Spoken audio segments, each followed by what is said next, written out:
प्रेक्षकांना काय? आमचा संदेश आहे, तुम्ही जगा दुसऱ्याला जगवा. आणि या संदेशावर हा रामानंदाचार्य संप्रदाय जो आहे तो कार्य करतो. आमच्यात 43 प्रकारच्या सेवा आहेत. नुसतं हे वृक्षारोपण किंवा रक्तदान ह्याच सेवा नाही, आम्ही बॉडी डोनेट पण करतो.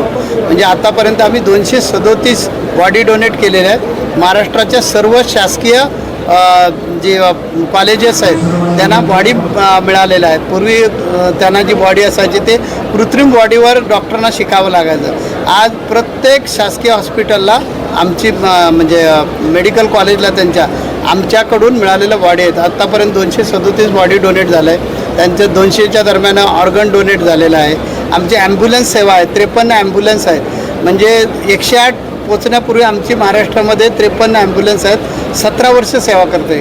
ह्या सर्व सेवा विनामूल्य आहेत. तर ते ॲम्ब्युलन्स सेवेचा उद्देश आमचा असा होता की जे रस्त्यावर अपघात घडतात त्यांना कोणी लवकर उचलून घेऊन जात नाही. 8 ते 10 मिनटं हा गोल्डन पिरियड असतो आणि या गोल्डन पिरियडमध्ये जर त्या पेशंटला उचलून घेऊन गेलं तरच त्याचा जीव वाचू शकतो आणि ती जीव वाचण्याची जास्त शक्यता असते. म्हणून ते 53 ॲम्ब्युलन्स सेवा करतात आमचे. आम्ही CBSE बोर्ड आमचं आहे. गव्हर्नमेंटचा 1 रुपया पण आम्ही घेत नाही. आणि CBSE बोर्डातून आमच्या शाळेमध्ये नर्सरीपासून ग्रॅज्युएशनपर्यंत पण वेदविज्ञान शाळा आहे आमची. म्हणजे अकॅडमिक शिक्षण देतो आम्ही, पण आमचं जे संस्कृती आहे तीही शिकवतो. असे अनेक उपक्रम आहेत. म्हणजे आम्ही ग्लोबल वॉर्मिंगवर काम करतो आहे. म्हणजे वृक्षारोपणसाठी जनजागरण पण करतो, वृक्षारोपण पण करतो. पायी दिंड्या हा त्याचाच भाग आहे. आता पुढच्या सप्टेंबरपासून आमच्या पायी दिंड्या निघतील.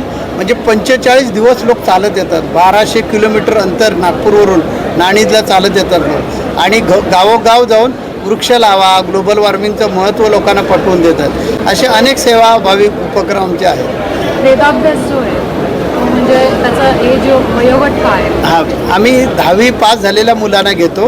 पण त्याचा आमचा हे वेदाभ्यास जो आहे तो हिंदू धर्मातील सर्व जातीच्या मुलांना वेद शिकवले जातात आणि त्यांना पौरोहित्य शिकवून आमची जी संस्कृती आज जी ऱ्हास होत चाललेली आहे. आम्ही हिंदू धर्म पुनर्प्रवेश पण करतो. म्हणजे जवळजवळ 1.5 लाख हिंदू धर्मीय म्हणजे कुटुंबांना आम्ही परत धर्मामध्ये घेतलेलं आहे. तर हिंदू धर्म जो आहे मगाशी आपल्याला काने साहेब बोलले तशा प्रकारचं हिंदू धर्माची जी स्थिती आहे ती थोडी बदलायची जर असेल तर जनजागरणाची गरज आहे. म्हणून आम्ही वेदपाठ शाळा घातल्या. मुलींची वेदपाठ शाळा आहे आमची मराठवाड्यामध्ये. आता हे 2रं वर्ष सुरू झालेलं आहे. तर मुलींनी पण वेद अभ्यास करावा, पौरोहित्य करावा आणि आपले संस्कृती 16 संस्कार हिंदू धर्मामध्ये फार महत्त्वाचे आहेत. ती संस्कार जागृत राहावेत म्हणजे धर्म टिकेल असं आमचं म्हणणं आहे. त्यानंतर खेडोपाडी आदिवासी पाड्यांमध्ये तिथल्या लोकांमध्ये जागृती व्हावी याच्यासाठी सुद्धा आम्ही काम करतो आहे. तरुण पिढी जी आहे त्या तरुण पिढीला आर्थिक स्थिती आणि त्यांचं अध्यात्माबद्दलचा अज्ञान याचा फायदा घेऊन ख्रिश्चन मिशनरी लोक जे आहेत ते धर्मांतर करतात. म्हणून आमच्या वसई मठ जो आहे आमचा तिथे आम्ही मोटर ट्रेनिंग स्कूल केलेलं आहे आणि तिथे 10वी पास झालेला जो मुलगा असेल त्याला फुकट मोटर ट्रेनिंग स्कूलमध्ये आम्ही शिकवतो, लायसन काढतो आणि त्याला ड्रायव्हर बनवून देतो. आज व्हेकन्सी भारतामध्ये भरपूर आहे ड्रायव्हर लोकांची, त्यामुळे त्याला स्वयंरोजगार मिळतो. असे अनेक उपक्रम आहेत. ॲपबद्दल काय?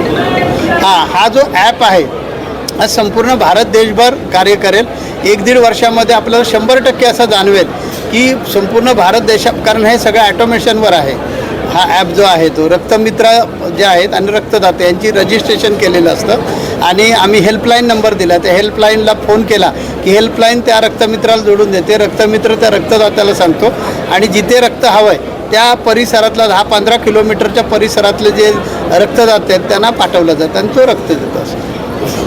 सर्व लोकांसाठी ॲप आहे? हो, सर्वांसाठी.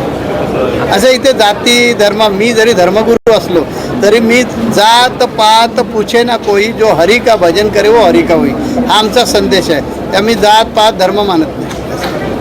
महाराष्ट्र हो, हिंदीमध्ये आवाज